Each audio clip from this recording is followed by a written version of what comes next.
Ano ba yung pinakamabuti para sa atin? Pag-usapan po natin 'yan sa devotion natin na ito.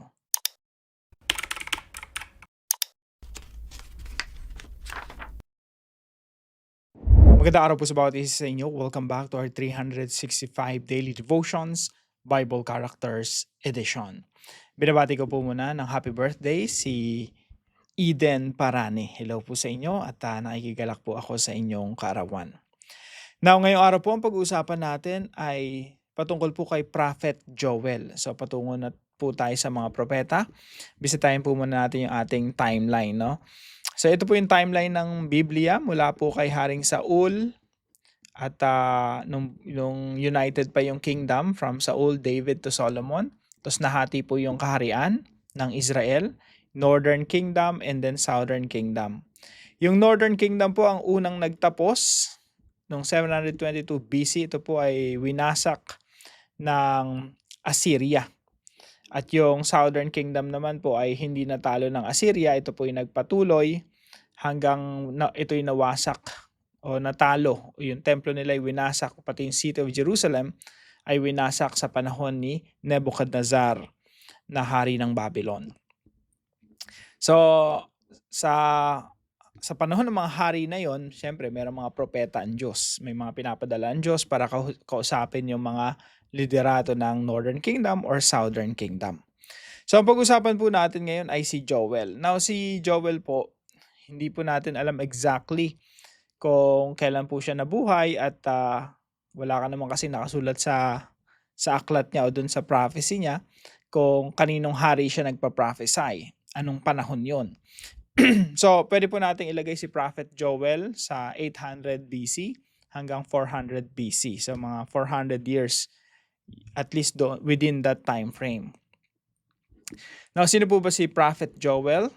Siya po ay isang propeta na inutusan ng Diyos na kausapin yung Judah, yung liderato ng Judah para magsisi sila at tumalikod sa kanilang mga kasalanan at manumbalik sa Diyos. So, saan po siya nag-prophesy? Sa Judah, most likely sa Jerusalem. When did he prophesy? So, mga 835 to 800 BC. Ito yung early date hanggang 400 BC.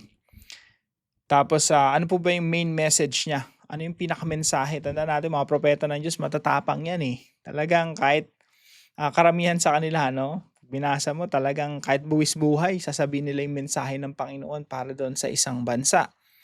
So, ang message niya po ay repentance.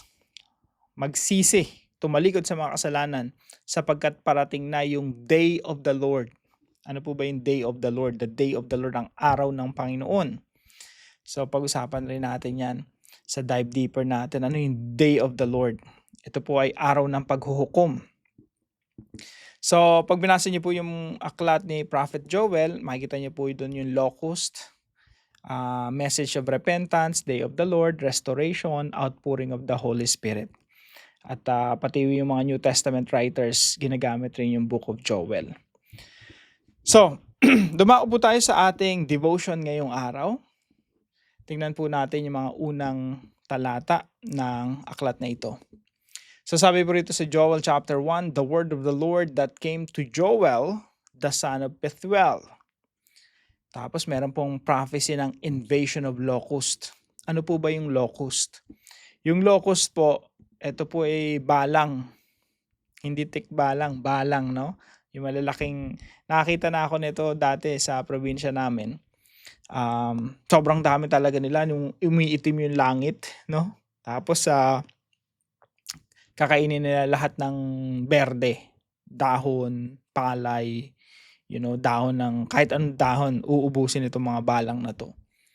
So, ito po yung prophecy patungkol sa locust. So sabi dito, hear this, you elders, give ear, all inhabitants of the land. Has such a thing happened in your days?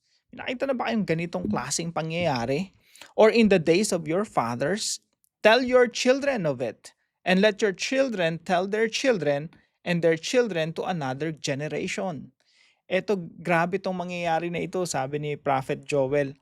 Ito yung hindi nyo pa nakita, at ito yung sasabihin nyo sa mga anak nyo, at yung mga anak nyo sasabihin pa sa susunod na henerasyon.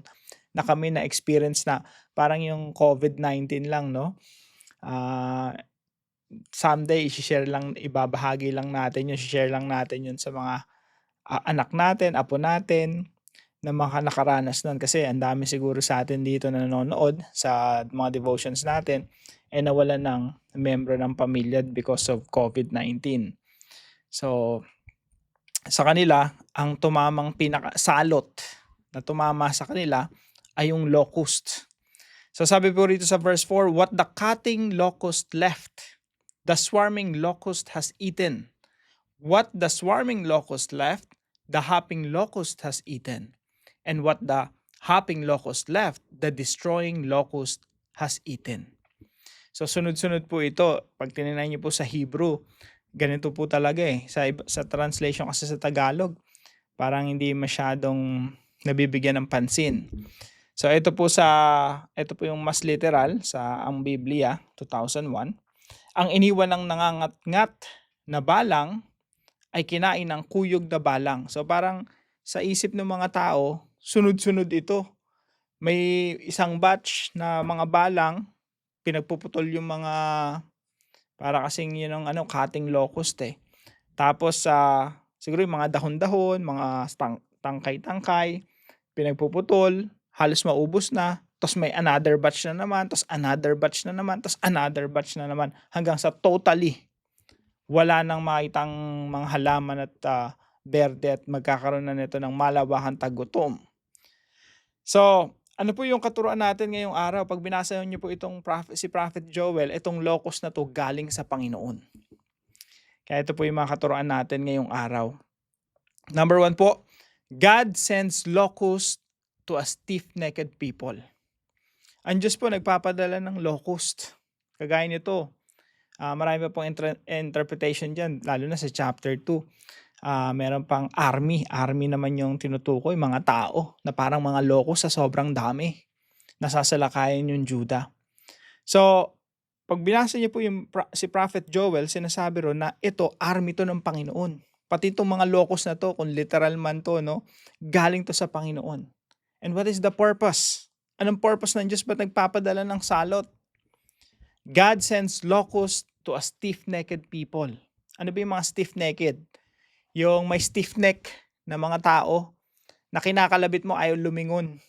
No? Pilit ng kinakalabit ng Panginoon, padala ng Diyos ang propeta, ayaw nilang tumalikod sa kanilang landasin. Ayaw nilang lingunin ng Diyos. So kalabit na naman si Lord, padala na naman ng propeta, kinakausap sila, mga stiff-necked, sabi ng Diyos sa kanila, ayaw niyong lumingon. Ayaw niyong manumbalik sa akin. Pues, papadalan ko kayo ng locust. Number 2, God calls people to repentance. Ang Diyos po ay nananawagan na yung mga tao magsisi. Ibig sabihin, tumalikod sa kanilang mga kasalanan at lumapit sa Diyos. Ito po ay applicable sa panahon ni Joel sa bilang national repentance. Yung isang buong bansa magsisi, tumalikod sa kasalanan. Tingin ko applicable rin po ito sa bansang Pilipinas, no? Hindi lang mga individual, kundi talaga yung buong bayan ng Pilipinas magkaroon talaga ng revival, magkaroon ng realization na masyado tayong mga corrupt mula sa pinakataas hanggang sa pinakababa. Mga corrupt, pati mga citizens, mga corrupt din. So God calls people to repentance. So tinatawag ng Diyos yung kanyang bayan na magsisi. Pero ayaw nila lumingon sa Diyos. Now, bakit ba gusto ng Diyos na, in a way, pag binasa mo yung Biblia, parang pinipilit ng Diyos yung kanyang sarili sa kanyang bayan? Well, ganito po yan mga kapatid. Dahil mahal ng Diyos yung kanyang bayan na matigas ang ulo, pinipilit ng Diyos yung sarili niya sa kanila in a way, kasi God knows that He is the greatest good for His people. Ganoon naman po talaga, kung mahal mo yung isang tao, ibibigay mo yung pinakamainam sa kanya, yung greatest good, yung pinakamaganda, ibibigay mo dun sa tao na yun. Nagkataon lang mga kapatid, that the greatest good is God Himself. Kaya sinasabi ng Diyos sa bahay niya, do you know that I am the greatest good for you? Wala nang mas mainam pa sa'yo para sa ating lahat. Maliban na lang na yung Diyos ay mapasa atin. Kaya po yung Diyos sa sobrang pagmamahal niya sa kanyang bayan, pagmamahal niya sa atin, sinasabi niya sa atin, I'm the greatest good for you. Please return. Come back. So, repentance. So, bilang application po sa pinag-aaralan natin mga kapatid, number 1, listen to God through what He sends into your life. Pakinggan mo yung Diyos.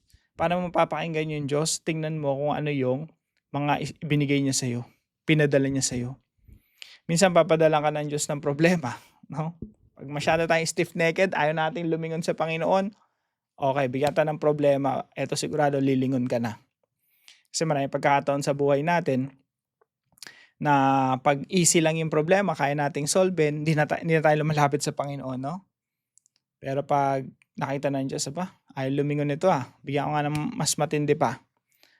Doon tayo lumuluhod sa Panginoon. Yung talagang umiiyak-iyak pa tayo sa Panginoon. So listen to God through what He sends you. Not just what, but also who. Kasi sa panahon ni Joel, mga propeta yung pinapadala ng Diyos. At the same time, nagpapadala ng Diyos ng mga salot kagaya ng locust or army, mga kaaway. Sa atin, isipin natin, hindi lang naman pagsubok yung binibigay sa atin ng Panginoon, pati mga tao. Kaya makinig ka sa misis mo, no? Misis mo, pinadala sa iyo ng Diyos yan. Pakinggan mo. Mister mo. Mga wise people around you. Pinadala sila ng Diyos para sa iyo. Pakinggan mo sila. And number 2 po, pray that God would heal our country from locust. Dalangin natin, no? Kung sa panahon ni Joel, yung buong bansa, pinadala ng Diyos ng locust para talaga tumalikod sa kanilang mga kasalanan. And later on, God is calling them to repentance para pagalingin sila ng Diyos. Pakinggan nga po natin yung sinasabi dito sa 2 Chronicles chapter 7 verse 13 and 14. Sabi dito, when I shut up the heavens so that there's no rain or command the locust to devour the land. Sabi ng Diyos, may ganun talaga pagkakataon. May tagutom, mayroong locust akong ipapadala to devour the land, to send pestilence among my people. For what? What's the reason? Verse 14, sabi dito, if my people who are called by my name humble themselves and pray and seek my face and turn from their wicked ways, then I will hear from heaven and will forgive their sin and heal their land. Dito po sa Pilipinas, wala man tayo makita mga locust, pero maraming mga loko. Panalangin natin na maubos yung mga loko sa Pilipinas, no? Kailangan natin ng national repentance. Yung mga Pilipino ma-realize na masyado tayong corrupt. We need God. Kailangan natin ng Diyos na magbabago sa atin at magbibigay ng pagpapala sa bansa natin. And pangatlo po, always return to God, for He is our greatest good. Kaya po sabi rito sa Joel chapter 2, verse 12 hanggang 13. Paulit-ulit to sa book of Joel, yung return. Return.